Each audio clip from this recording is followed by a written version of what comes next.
Done. देखो first आपका होता है होमोजेनियस मटेरियल, ठीक है। होमोजेनियस मटेरियल में मैंने क्या बताया आपको कि आप कोई भी बॉडी लेंगे, ये आपने बॉडी ले ली पूरी, ठीक है। दो ही पॉइंट मैंने बताया होमोजेनियस के अंदर, गिवन डायरेक्शन एंड पॉइंट। किसी भी गिवन डायरेक्शन में, जैसे ये एग्जांपल ले लो आप, किसी भी गिवन डायरेक्शन में, मैंने यहाँ पे कौन सी डायरेक्शन ली है, एक्स डायरेक्शन।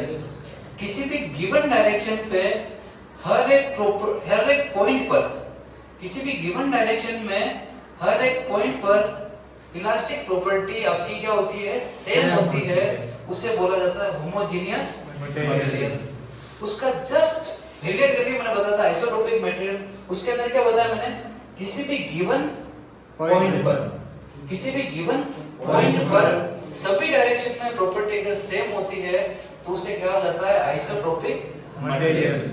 होमोजेनियस में क्या बताया था, किसी भी गिवन डायरेक्शन में सभी पॉइंट पर, इसका क्या बताया मैंने, किसी भी एक पॉइंट पर सभी डायरेक्शन में प्रॉपर्टी सेम होती है, उसको आइसोट्रोपिक कहा जाता है। थर्ड मैंने बताया था आपको ऑर्थोट्रोपिक मटेरियल, मतलब ऑर्थो का मतलब होता है 90 डिग्री। किसी भी पॉइंट पर उसके 90 डिग्री पर, उसके 90 डिग्री पर प्रॉपर्टी जो होती है इलास्टिक प्रॉपर्टी, वो क्या होती है, सेम होती है, डिफरेंट, डिफरेंट। सेम कहाँ होती है, डिफरेंट। उसको क्या बोला जाता है, ऑर्थोट्रोपिक मटेरियल। और एक होता है आपका एनआइसोट्रोपिक, वो होता है आइसोट्रोपिक का उल्टा, मतलब किसी भी पॉइंट पर सभी डायरेक्शन में प्रॉपर्टी अलग-अलग होती है। ये आपका हो गया एनआइसोट्रोपिक। उसके बाद अपन ने चार टर्म्स पढ़े। पहला क्या पढ़ा आपने, इलास्टिसिटी। पहला पढ़ा आपने इलास्टिसिटी। क्या होता है इलास्टिसिटी, अगर किसी भी मटेरियल के ऊपर लोड लगाया जाता है तो उसके अंदर क्या आता है, डिफॉर्मेशन। अगर मैंने जैसे ही वो लोड को हटाया तो अगर वो अपनी पहले वाली साइज और शेप, उसकी ओरिजिनल जो पोजीशन जो थी वो अगर गेन कर लेता है तो उसको बोला जाता है इलास्टिक मटेरियल, और प्रॉपर्टी कहलाती है इलास्टिसिटी। सेकंड मैंने बताया था आपको प्लास्टिसिटी। क्या बताया था, किसी भी मटेरियल के ऊपर लोड लगाया जाता है और जैसे ही हम लोड हटाते हैं तो अपनी पहले वाली जो शेप होती है, साइज होती है, या उसकी ओरिजिनल जो पोजीशन होती है वो गेन नहीं कर पाता है, उसे कहा जाता है प्लास्टिसिटी। थर्ड मैंने बताया था आपको डक्टिलिटी।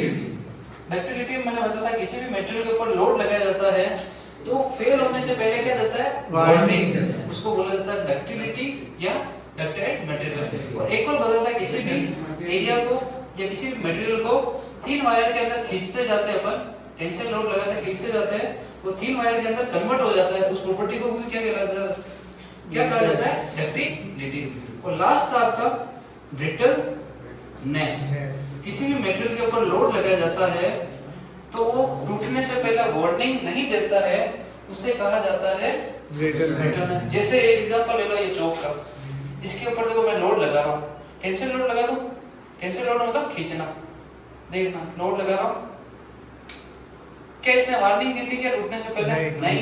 चौक भी आपका कौन सा मटेरियल है, ब्रिटल मटेरियल। और ब्रिटल मटेरियल का सबसे अच्छा एग्जांपल है कंक्रीट, जो तुम आरसीसी में पढ़ोगे, और ग्लास। ग्लास में टूटने से पहले कुछ वार्निंग देता है कि मेरे अंदर फ्रैक्चर आएगा, मेरे अंदर क्रैक आएगा, नहीं।